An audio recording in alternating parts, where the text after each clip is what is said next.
Place maintenant au Market Movers en direct sur TV Finance et Boursorama. Dans Direct Marché, nous retrouvons Mathieu Driol, analyste senior chez Day by Day. Alors Mathieu, parmi les valeurs qui se distinguent à la hausse aujourd'hui, on n'en retrouve qu'une, Vallourec? Oui, alors une seule, Vallourec, très belle tendance qui nous avait mené il y a 2 jours de cela sur la résistance à 6,06. Après une phase d'impulsion, une consolidation dans un triangle, on a eu une deuxième phase impulsive. Ce niveau a provoqué hier une entrée en correction avec un moins 3,50 et la définition sur une mèche basse de ce support intermédiaire à 5,67. Pour l'instant, on se stabilise, indiquant par ce petit bougie blanche pour l'instant effectivement que la correction ne devrait pas forcément être tellement plus profonde que ce soutien et que donc la lecture haussière domine. La résistance suivante, c'est 6,60 qui sera validée dès le débordement en clôture de 6,06. Prudence en revanche sur De Richebourg, on l'avait évoqué hier. En fait, le groupe a publié des résultats en hausse, mais le marché a jugé que les marges étaient insuffisantes. Des résultats en hausse ne sont pas la garantie d'un mouvement haussier sur les cours. C'est bien ce que ça nous indique. Et on avait signalé une mise en place d'une dynamique baissière avec un risque si 6,60 était enfoncé, à moins 17,70 hier. Force est de constater que ce risque s'est bien avéré et que moins 5,29 aujourd'hui, ça continue. On avait mis 5,64 le support en valeur. Ce niveau, vous voyez, ça correspond à ce point bas ici de juin 2017.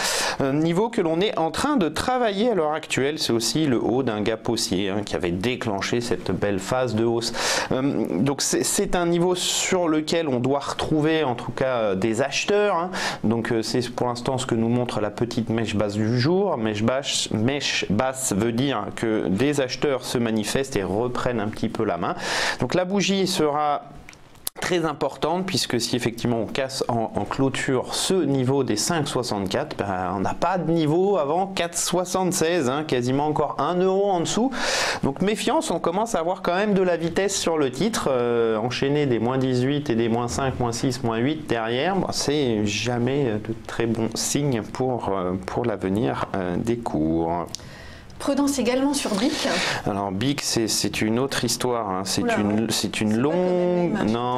une longue dynamique baissière qui se poursuit. On enchaîne des creux et des sommets descendants de façon très régulière. Vous voyez des belles moyennes, bien orientées à la baisse. Tout ce qu'il y a de plus constant, on va dire, avec des phases d'accélération, avec des gaps assez violents. Donc rupture le dernier de 88,40, pullback, nouveau plus bas. On revient sur le niveau, on a quand même beaucoup de mal à progresser.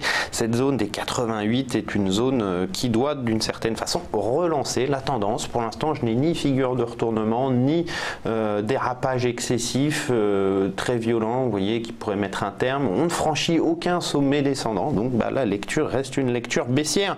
Et baissière, ça veut dire nouveau plus bas plus tard, sous 76 théoriquement.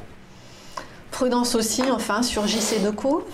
Oui, c'est un titre qui, lui aussi, est un petit peu tourmenté. Pourquoi? Parce qu'on a réalisé un sommet en V sur 35,78. On avait cette lecture haussière qui s'est terminée, a priori, sur cette résistance. Et depuis, une grande jambe de correction, une tentative de reprise, et puis vers 29,30. Et le mouvement repart de l'avant, mais en arrière, sous 26,47, vous voyez, on a eu une phase d'impulsion, un triangle descendant, et puis une nouvelle phase d'impulsion qui commence, 24,90, c'est le support suivant, vous voyez ce petit sommet, en dessous, on n'a rien avant 23, la création de ce plus bas à moins 3 pour l'instant est vraiment de très mauvais augure pour le titre.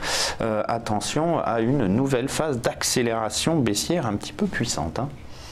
Merci Mathieu Driol, analyste senior chez Day by Day.